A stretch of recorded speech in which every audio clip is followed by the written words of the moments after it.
ഇന്ന് നമുക്ക് ട്രെൻഡിങ് ആയ ഒരു കോംബോയെക്കുറിച്ച് സംസാരിക്കാം അല്ലേ?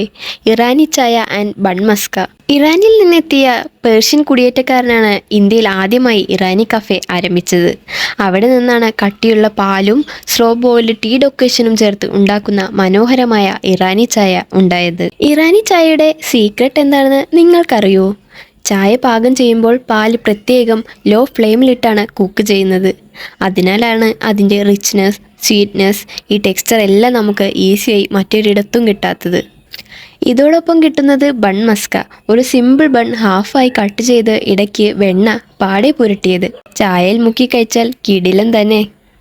ഒരിക്കൽ മുംബൈ, പൂനെ, ഹൈദരാബാദ് എന്നിവിടങ്ങളിൽ മാത്രം ഫേമസ് ആയിരുന്ന ഈ കോംബോ ഇന്ന് റീൽസ്, വ്ളോഗ്സ്, ഫുഡീസ് പേജസ് എല്ലാം ഇത് ട്രെൻഡിങ് ആക്കി. നിങ്ങൾ ഇറാനി ചായയും ബൺ മസ്കയും ട്രൈ ചെയ്തിട്ടുണ്ടോ? ഇല്ലെങ്കിൽ ഇപ്പം തന്നെ വിട്ടോളൂ, അടുത്ത കഫേയിൽ പോയി ഈ കോംബോ ഒന്ന് ട്രൈ ചെയ്ത് നോക്കൂ. അഭിപ്രായങ്ങൾ കമൻറ്റിലൂടെ അറിയിക്കണേ.